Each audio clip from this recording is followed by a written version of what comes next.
The quantum barrier shimmered like aurora borealis around Earth's entire solar system, a magnificent wall of pure energy that had kept the Galactic Empire at bay for 57 years. From his observation deck aboard the Imperial flagship Dominion, Admiral Kextar studied the impossible phenomenon with growing frustration. Status report. He barked at his tactical officer.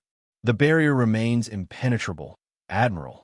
Our most advanced weapons simply bounce off. It's as if the humans have weaponized the fabric of space-time itself. Kextar's mandibles clicked in irritation. Earth had been a curiosity when they'd first discovered it, a backwater planet with primitive technology and laughable space capabilities.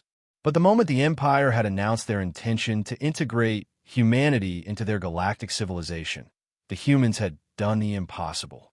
Overnight, they'd erected a barrier that not even the Empire's reality-warping technology could breach. "Sir," came a nervous voice from the communications array. "We're receiving a transmission from Earth. Audio only. Put it through."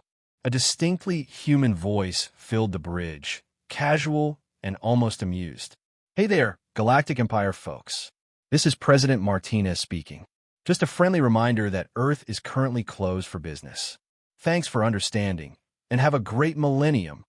The transmission cut off, leaving the bridge in stunned silence. 57 years of the same message. 57 years of being politely but firmly told to go away by a species that should have been conquered within hours. But Admiral Kextar hadn't earned his position by accepting defeat. "Navigation. Plot a course to the dark side of their moon. Science Division assured me their sensors can't penetrate our cloaking technology." What the Admiral didn't know was that humanity had been watching them for decades. Zara smiled, feeling the ship's excitement coursing through her veins like electricity. "Admiral, you're looking at this all wrong. You're not facing one ship." She paused, letting the bioluminescent patterns intensify. "You're facing a living weapon that's been dreaming of this moment for 3 years." The connection between Zara and the elbow of fate deepened. She could feel every quantum processor, every bioneural pathway, every adaptive armor plate, as if they were extensions of her own body. Her consciousness expanded beyond the confines of human limitation, becoming something greater, a fusion of organic intuition and technological precision. "All hands brace for combat maneuvers," she announced, her voice now carrying harmonics that resonated through the ship's living hull. What happened next defied conventional military doctrine. The elbow of fate didn't charge into battle or attempt to outmaneuver the enemy fleet. Instead, it began to dance. The ship moved like a living creature, flowing through space with impossible grace. Its adaptive weapons systems reconfigured themselves mid-battle, learning from each exchange of fire. When the hegemony ships targeted its engines, the ship simply grew new ones.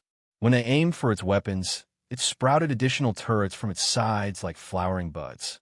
But the most terrifying aspect wasn't the ship's adaptability. It was the way it seemed to anticipate every move. Zara's human intuition, amplified by the ship's processing power, created a tactical awareness that bordered on prescience. "Impossible," Admiral Corvin whispered as his flagship shields failed under a barrage that had been calculated to exploit a weakness that wouldn't exist for another 30 seconds.